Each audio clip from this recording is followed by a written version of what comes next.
शिवाय नमः शिवाय ओम नमः शिवाय नमः शिवाय ओम नमः शिवाय नमः शिवाय ओम नमः शिवाय नमः शिवाय ओम नमः शिवाय।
कोई और नहीं। सब देवी देवताओं ने कहा बस 10-5 मिनट की बात और प्रसंग पूरा करते हैं।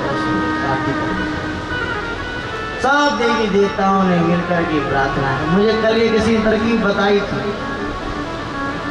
ठीक है। सब देवी देवताओं ने प्रार्थना करी है।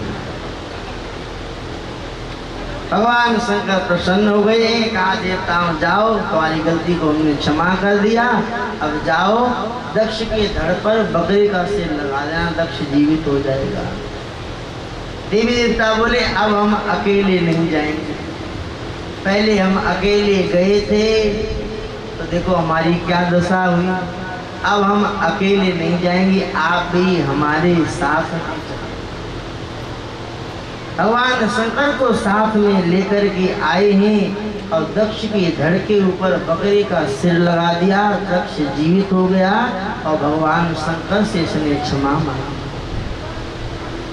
यज्ञशाला तैयार करी गई है, यज्ञ को बनाया गया, यज्ञ में आहुतियां डालना शुरू हुआ, स्वाहा स्वाहा स्वाहा।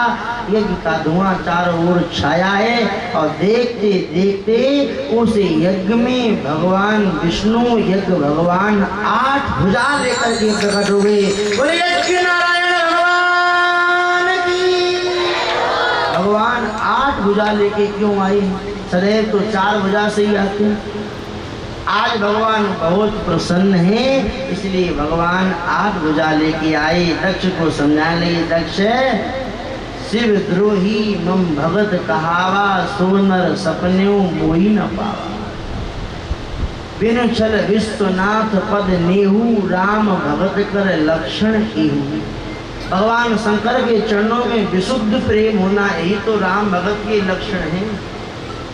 दक्ष को अपनी गलती पर पछतावा हुआ, दक्ष ने क्षमा मांगी है। इधर जो सती माता का मरण हुआ था, मरते समय उन्होंने ऐसा वरदान मांगा था कि मेरा अगला जन्म हो और शंकर भगवान ही हमें पति के रूप में प्राप्त। माता सती का अगला जन्म हुआ है हिमाचल प्रदेश में। कहाँ हुआ? जोर से बोलो। नाम पड़ा है देवी पार्वती। हिमवान की पुत्री है देवी पार्वती। और भगवान शंकर के लिए तपस्या करिए, क्या अजब गजब कथा है कि कभी आप समय मिले तो सुनना। राम कथा में प्रसंग आता है तो अपने बात तो समय नहीं मिलता। तपस्या करी, भगवान शंकर को प्राप्त किया है वर के रूप में। ब्रह्मा जी, यहाँ तक कि दक्ष की कथा, ब्रह्मा जी का और भी पुत्र हैं। कौन कौन? संकादिक, नारद, ऋभु, हंस, अरुणि, यति, ये सब ब्रह्मा जी के पुत्र। ये सबके सब नैष्ठिक ब्रह्मचारी रहे। ये अधर्म भी माताओं ब्रह्मा जी का ही पुत्र है और अधर्म का विवाह हुआ है मृषा के साथ। मृषा के गर्भ से दंभ ने जन्म लिया। दंभ की कन्या का नाम है माया। माया से लोभ ने जन्म लिया। लोभ से सठता ने जन्म लिया। सठता से क्रोध ने जन्म लिया। क्रोध से हिंसा ने जन्म लिया। हिंसा से कलह ने जन्म लिया। कलह से गाली ने जन्म लिया। गाली से नरक ने जन्म लिया। लोग बड़ा उसमें कह देते महाराज जी गाली देने से क्या हो जाता है। कई लोगों का तो स्वभाव ही होता है, वो बात जने क्या क्या बोलते ही रहते हैं। एक व्यक्ति आपके राजन में शायद पिछले वर्ष सावन के महीने में हमारी कथा रामद्वारा में हुई थी, राम कथा। तो वहाँ एक सज्जन सुनने के लिए कथा आए तो वो बात बात पर एक अपशब्द बोला करते, बात बात। तो मैंने एक दिन उनको खूब टोका, पास में बिठा करके खूब समझाया, खूब डांटा। और सवेरे जब प्रार्थना हुई तो मैंने किसी से पूछा, मैं वो सज्जन नहीं आए, वो कहाँ गए? बोले वो तो चले गए छोड़ के, दवाई रिएक्शन कर गई। गाली से नरक ने जन्म लिया है। और राजा मनु का जो एक पुत्र है, इनका नाम है उत्तानपाद। उत्तानपाद के भैया 2 विवाह हुए। बड़ी का रानी का नाम था सुनीति और छोटी रानी का नाम है सुरुचि। एक थोड़ा अध्यात्म की बात सुनना, मतलब ऐसे बैठो, थोड़ी सी देर की और बात, ऐसे बैठो। जीव उत्तान पाद है। हर जीव, हर मनुष्य की दो मति होती है, एक अच्छी मति, एक कुमति। तो अच्छी मति तो सुनीति है और कुमति ये सुरुचि है। ऐसे और समझ जाओ, सुनीति का अर्थ होता है वेद के अनुसार, शास्त्र के अनुसार, और सुरुचि का अर्थ होता है मनमाना आचरण करना।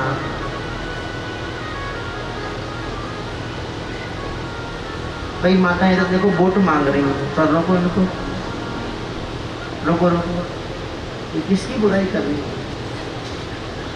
किसी की तो कर रही होंगी बुराई, बेचारी सास की कर रही है। हाँ, घर में तो मिला ना हुआ बुराई करने, तो यहाँ आई बोले लाओ सास की बुराई करने। कितनी ढीठ है, अभी भी नहीं आती। जब इनकी यहाँ दशा ये है तो घर में ये कैसा कदर मचाए राम जान। ऐसे ही फजीती करूंगा तभी ये मानेंगे।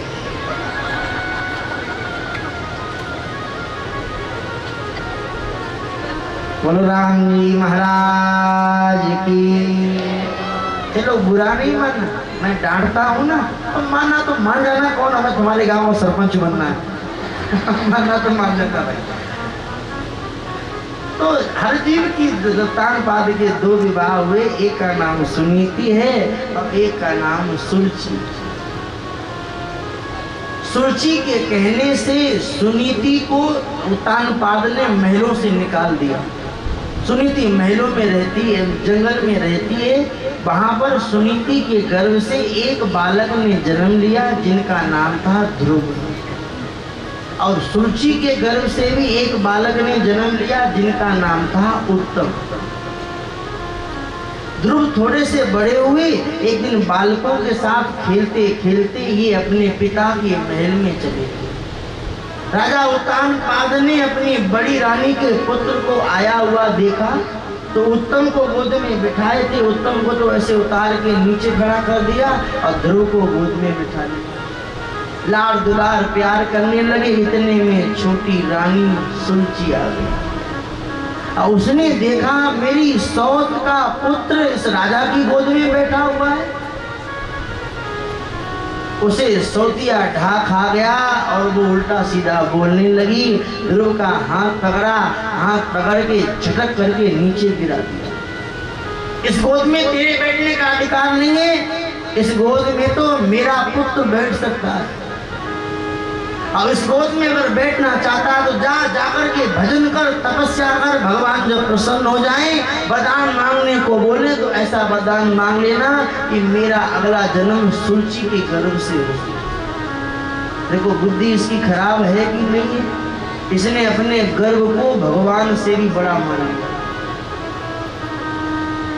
पर ध्रुव के लिए ये बात तो गुरु बात बन गया।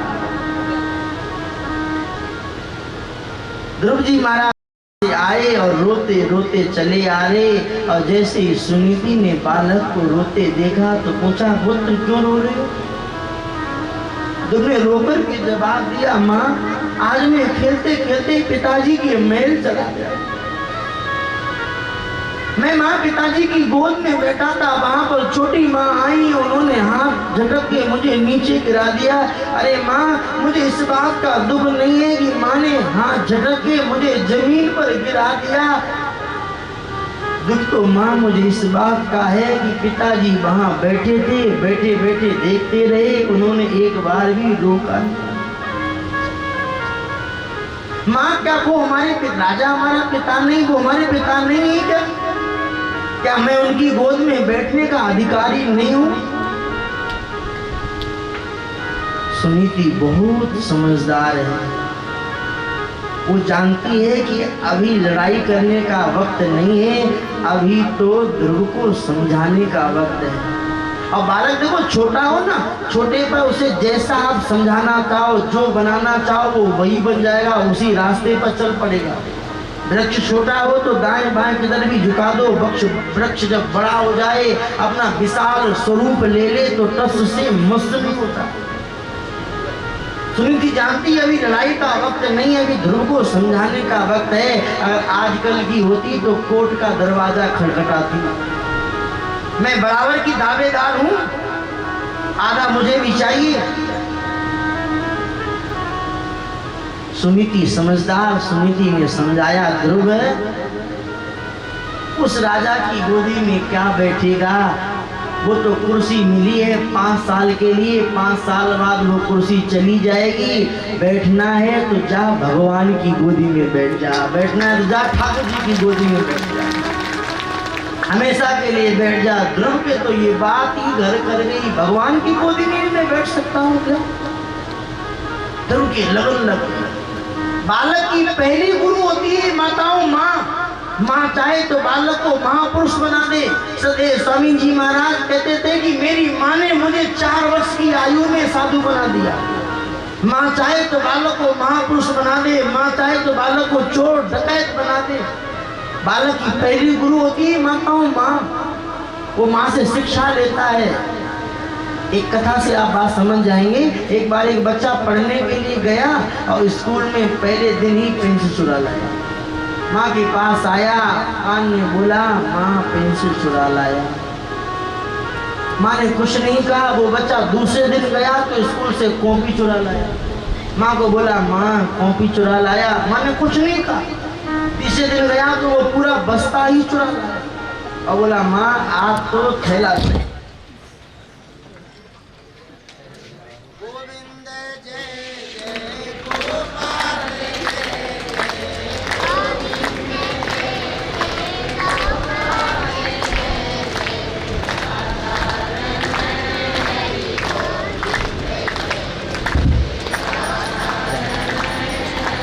बोलो सियावर रामचंद्र भगवान की।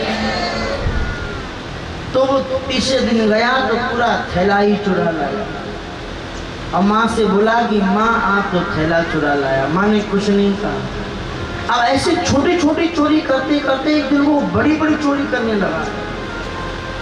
डाकू बन गया है। काली पट्टी बांध के तलवार लेके निकलता तो लोग दुकान का फाटक बंद कर देते। भागो भागो चोर आ गया। बच्चों को बिठाओ जो पीछे खड़े बिठाओ। भागो चोर आ गया, भागो चोर आ गया। एक दिन माताओं पकड़ा गया। पुलिस ने थाने में बंद किया। अगले दिन उसका अदालत में पेश किया। जज ने उसे सजा सुनाई, इसे फांसी दे दी जाए। अब जैसे उस बालक को फांसी के तख्त पर ले जाया गया तो पूछा गया तुम्हारी कोई अंतिम इच्छा है क्या? तो बोला हाँ मैं अपनी माँ से मिलना चाहता हूँ। उसकी माँ को बुलाया गया। अब माँ ने जैसे ही देखा तो रोने लगी। बालक तो बालक ही रहता है, माँ के लिए रोने लगी। वो बोला माँ रो मत, तू मेरे पास आ, मैं तुझे कुछ बात बताऊं। जैसे ही माँ पास में आई, माँ कान कर कान कोई बात बताऊं। माँ ने कान किया, उस बालक ने माँ के कान को ही काट दिया। लोगों ने कहा जाते जाते भी अपनी माँ को दुख दे रहे हो, कान क्यों तुमने काट लिया? तो वो बालक बड़ी सरलता से बोला कि इस कान में मैंने पहली बार कहा था कि माँ मैं पेंसिल चुरा। उस दिन ये माँ मेरे को डांटती, मेरे को समझाती, मेरे को पीटती, मेरे को सही रास्ता बताती तो आज मेरे गले में ये फांसी का फंदा नहीं, आज मेरे गले में शायद फूलों का हार झूम रहा होता। अरे बालक की प्रथम गुरु होती है माँ, संतान की प्रथम गुरु होती है माँ। इसलिए माँ को बहुत समझाना चाहिए। अगर यहाँ तो मैं शाम को बच्चों को पढ़ाता हूँ, खूब बच्चों को पढ़ाता हूँ। एक गांव में मैं बच्चों को पढ़ा रहा था, नाम नहीं लूंगा, बस भाव समझ जाओ। मैंने जिसकी ओर देखा है उसी का गांव है। एक गांव में मैं बच्चों को पढ़ा रहा था और हमने कहा कि बच्चों कौन कौन अपनी माता पिता को प्रणाम करते हो, बताओ। हाथ आगे बताओ। एक बच्चा ने हाथ नहीं कहा। मैंने कहा तुम प्रणाम क्यों नहीं करते हो? प्रणाम करना चाहिए अपने माता पिता को। तो बोला महाराज जी मेरे तो पिताजी प्रणाम नहीं करते। वो मारवाड़ी में बोला मेरे महाराज जी पिताजी ही प्रणाम नहीं करते तो मैं कैसे करूं? अरे माता पिता के संस्कार ही तो बालकों में आएंगे। जैसे उनके संस्कार हैं वैसे उसके भी संस्कार पड़ जाएंगे।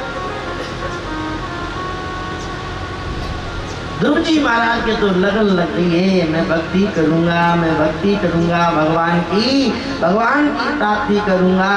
और रात का समय था। एक दिन ध्रुव ने माँ को सोते हुए ही छोड़ दिया है। ध्रुव जी महाराज चल दिए, जंगल के लिए चल दिए। कोई गुरु बनाने के लिए माताओं नहीं जा रही है। ध्यान से सुने बात। ध्रुव जी महाराज भजन करने जा रहे हैं और जब सच्ची लगन हो तो गुरु ढूंढना नहीं पड़ता है, गुरु तो अपने आप आ जाता है। गुरु बनाया नहीं, गुरु माना जाता है।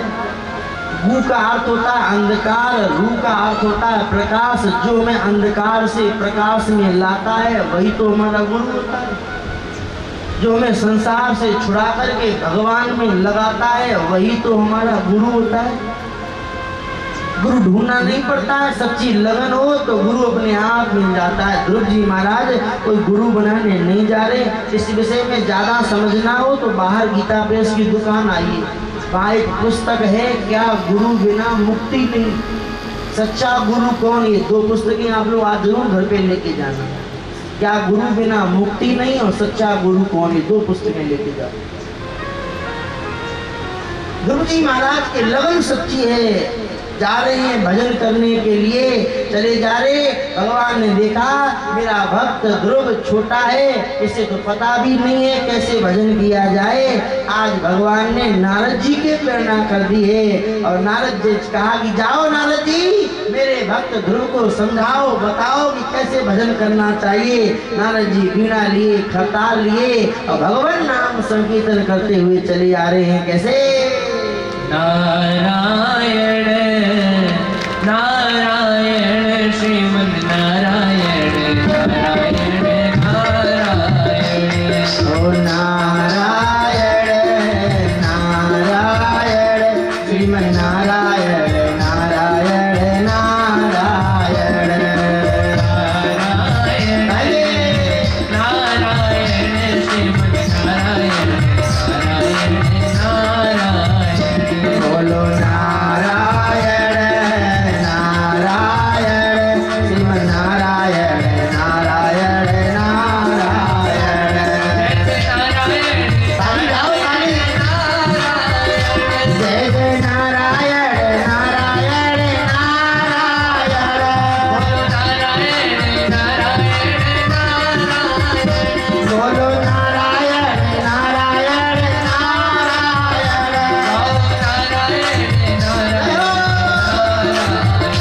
आओ नारायण नारायण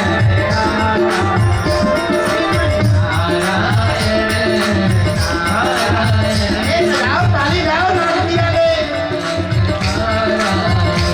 बोलो नारायण नारायण श्रीमन नारायण नारायण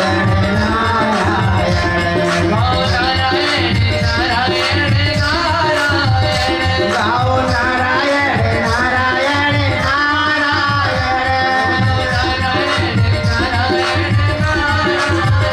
बोलो नारायण नारायण नारायण।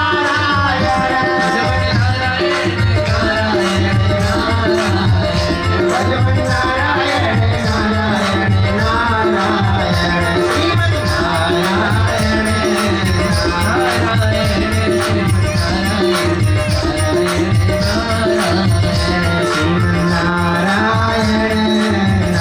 नारायण श्रीमन नारायण नारायण नारायण।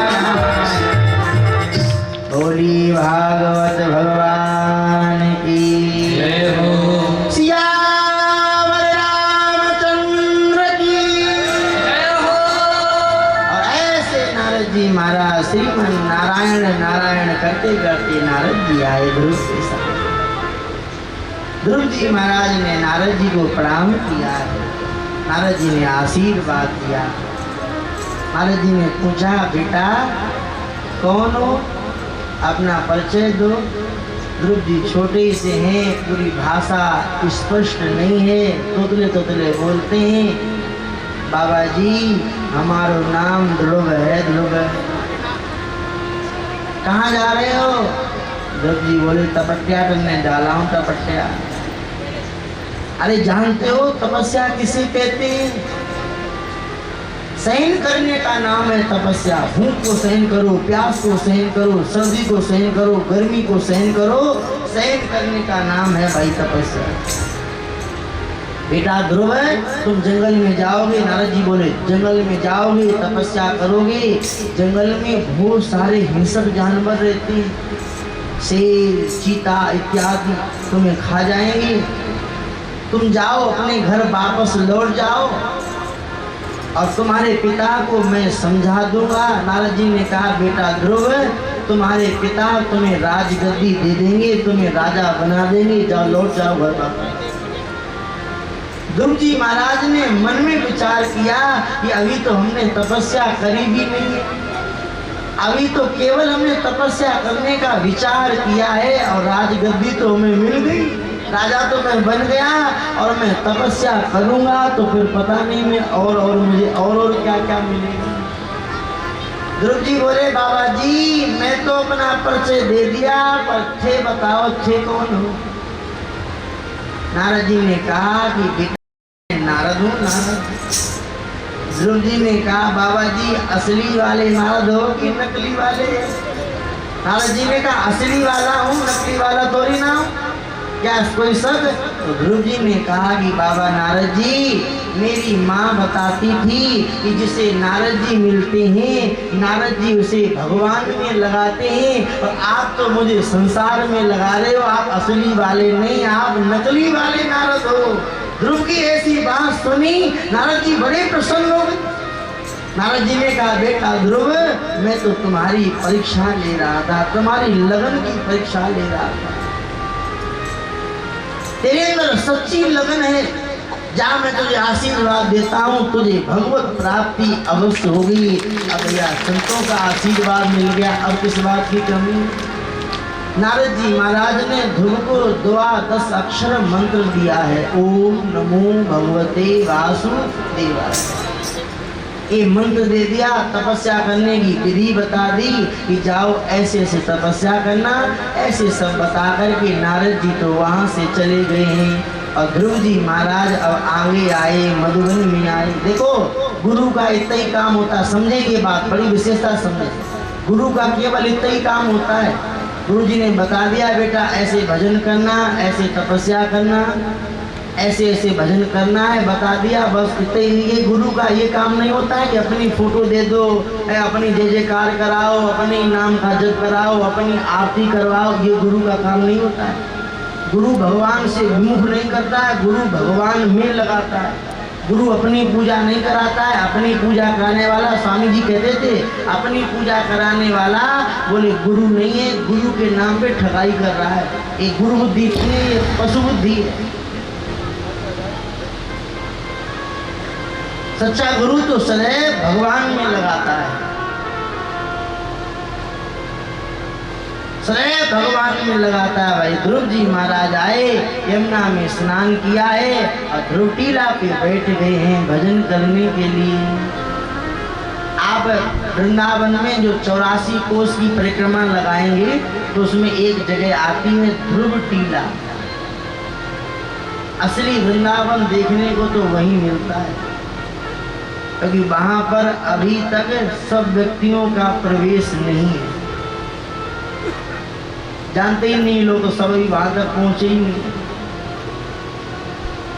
तो ध्रुव जी महाराज गए और ध्रुव टीला पर जाकर के बैठ गए हैं, तपस्या करने लगे। पहला महीना प्रारंभ हुआ है तो कैसे भजन कर रहे हैं, वासुदेवाय।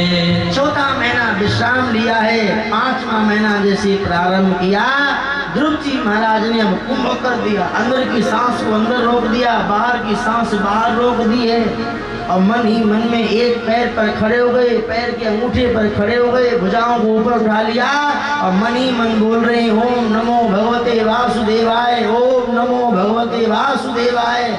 ऐसी तपस्या ध्रुव ने की। ये माता होती है तपस्या, ये नहीं कि एक एसी वाले कमरा में और रोटी चाहिए 10 कुंटल आटा की रोज, और बोले माने भगवान मिल जाए तो बढ़िया है, सुख सुविधा में कोई कमी ना होना चाहिए, बोले माने भगवान मिल जाए तो बहुत बढ़िया है। अरे सहन करो, सहन करने का नाम है तपस्या।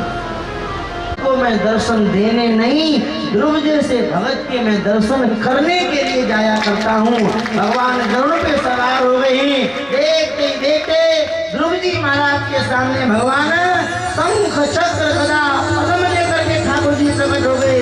बोले आनंद कंद भगवान की जय हो। विष्णु भगवान की जय हो। शंख चक्र गदा पद्म लेकर के ठाकुर जी प्रकट हो गए हैं। चारों ओर प्रकाश ही प्रकाश होता है। ऐसे ध्रुव जी महाराज ने प्रकाश देखा, उठ करके ध्रुव जी खड़े हुए और ध्रुव जी महाराज ने भगवान को प्रणाम किया है। खड़े हो जाओ ध्रुव। उठ करके खड़े हुए, भगवान को प्रणाम किया, भगवान का दर्शन किया है। भगवान शंख चक्र गदा पद्म इत्यादि लेकर के प्रकट हुए। ताली तो बजाओ, ठाकुर जी आ गए। दर्शन किया, मन में ध्रुव की अभिलाषा जागी, काश आज मैं पढ़ा लिखा होता तो आज मैं इनकी स्तुति करता। पर मैं पढ़ा लिखा नहीं हूँ, क्या करूँ? भगवान तो सब जानते हैं। भगवान के पास जो शंख है वो शंख लिया, ध्रुव के कपोल गाल पर छुआया है। ध्रुव जी महाराज को ज्ञान हो गया और ध्रुव जी महाराज भगवान की स्तुति करने लगे। तेरे चरणों की भक्ति भगवान हमें दे दो, वाणी में भी शक्ति भगवान हमें दे दो। कैसे? तेरे चरणों की भक्ति भगवान हमें दे दो, वाणी में भी शक्ति ताली करके बोलो, हमें दे दो। वाणी में भी शक्ति भगवान। करुणावतारं संसार सारं भुजगेन्द्रहारं सदा वसन्तं हृदयारविन्दे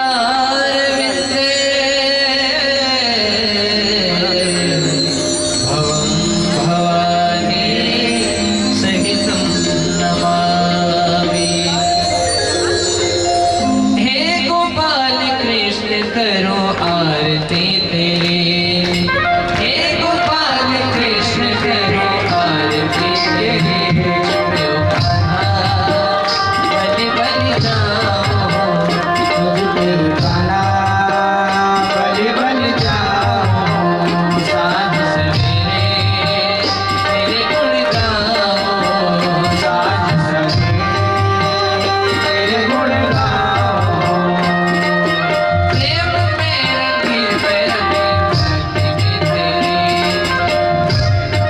रंगी बेरंगी भक्ति में तेरी। हे प्रिया पति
सन्नहादेहनाकं महिमानः सचन्द्रचन्द्रपूर्वे सत्याः सत्यदेवाः नः सांगाय सपरिवाराय सायुधाय सशक्तिकाय सवाहनाय मया दत्ता सायंकालीन महामंत्र पुष्पा गौ माता की सेवा हो। गौ हत्या भ्रूण हत्या सत्य सनातन धर्म की जय हो। भारत माता की जय हो। कन्हैया लाल जय कुंज बिहारी जय राधा माधव जय कुंज बिहारी जय गोपी जन वल्लभ जय गोपी जन वल्लभ जय गिरधरधारी जय राधा माधव जय कुंज बिहारी जय राधा माधव जय कुंज बिहारी जय गोपी जन वल्लभ गोपी जन वल्लभ जय गिरधरधारी हो जय बिहारी जय राधा जय कुंज बिहारी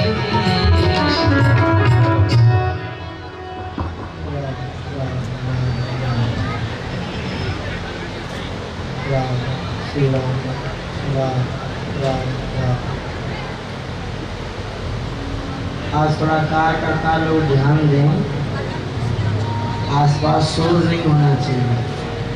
पीछे एक दो लोग पहले ही संसार सारं भुजगेन्द्रहारं सदा वसन्तं हृदयारविन्दे भवं भवानी सहितं नमामि भवं भवानी सहितं नमामि।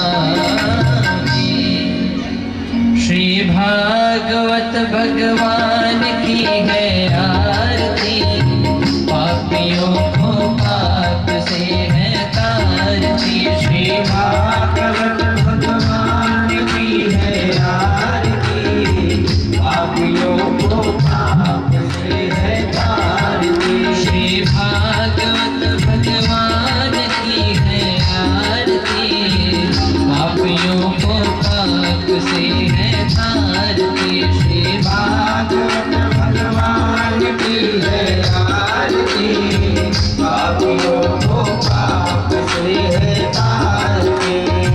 तारती है तारती है आरती आरती है आरती है आरती आरती है तारती है आरती आरती है आरती है आरती। श्री भागवत भगवान की है आरती पापियों को पाप से है तारती। श्री भागवत भगवान की है आरती पापियों को पाप से है तारती।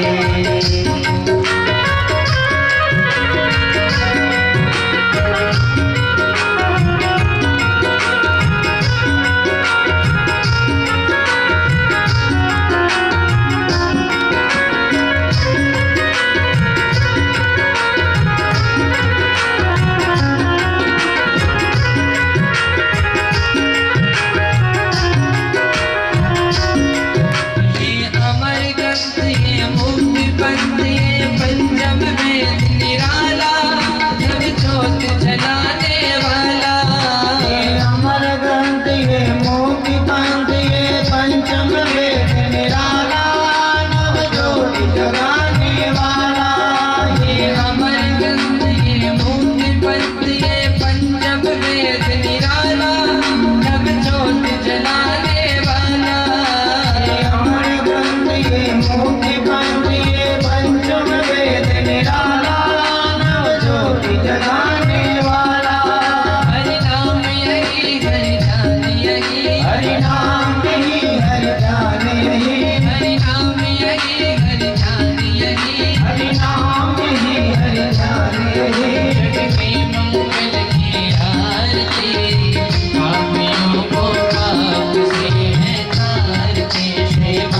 भागवत भगवान की है आरती, पापियों को पाप से है तारती।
अब तो बड़ी रानी के महल में रहना, उसी के पास रहना, वही समय बिताना अन्य रानियों को सौतिया ढा हो गया। ये राजा तो हमारे यहाँ आता ही नहीं है, ये तो बड़ी रानी के यहाँ पर ही रहता है। उन रानियों को सौतिया ढा हो गया। उन्होंने क्या किया माताओं, एक दिन दूध में जहर मिला करके उस राजकुमार को पिला दिया। उस राजकुमार की मृत्यु हो गई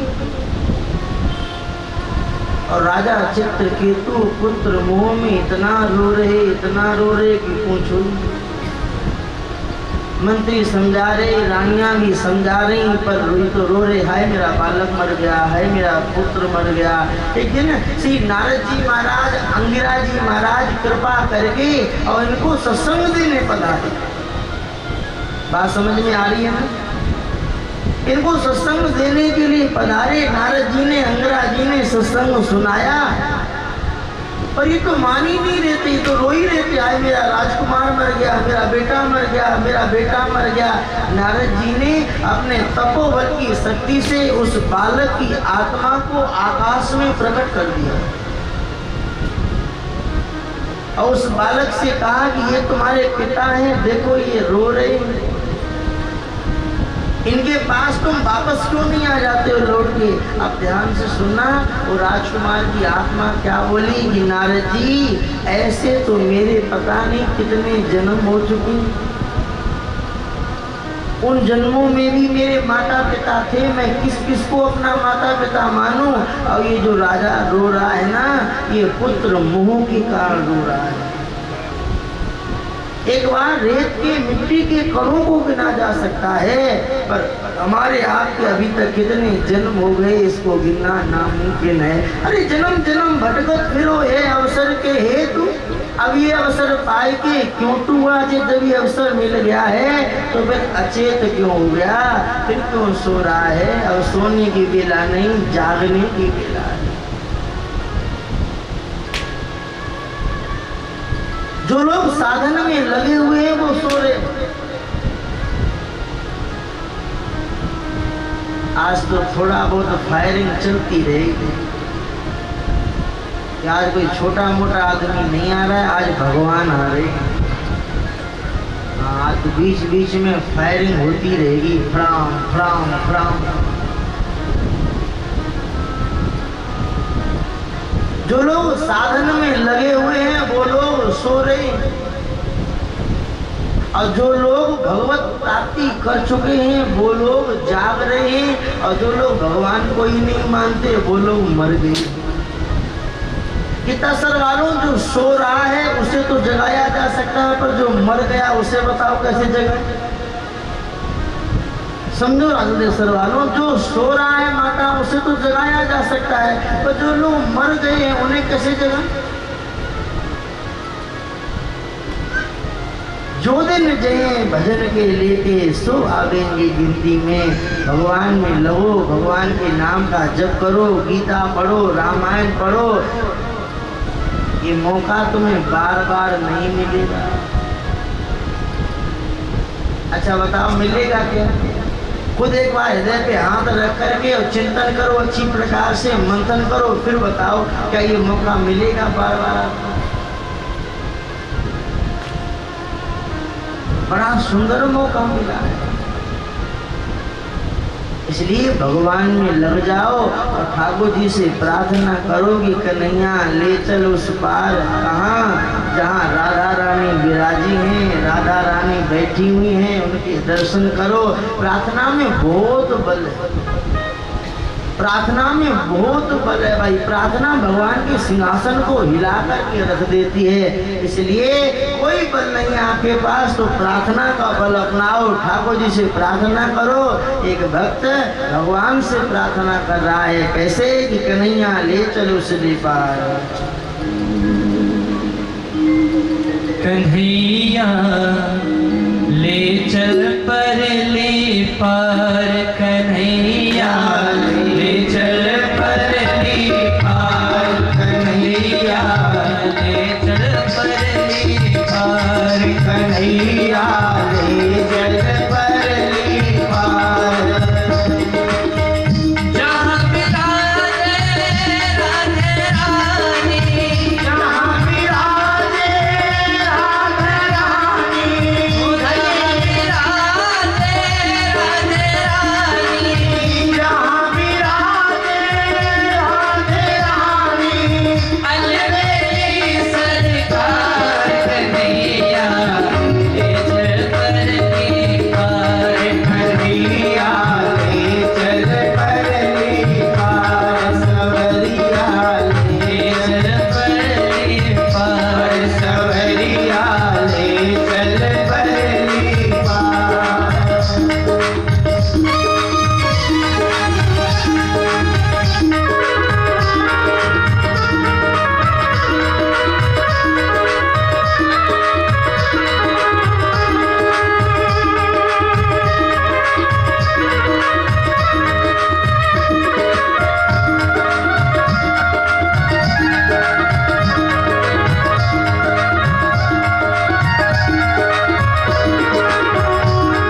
परवाह नहीं है, जग की कुछ परवाह नहीं है, सूझती अब कोई राह नहीं है, सूझती अब कोई राह नहीं है, तेरे बिना कोई चाह नहीं है, तेरे बिना कोई चाह नहीं है, और बची कोई राह नहीं है, और बची कोई राह नहीं है।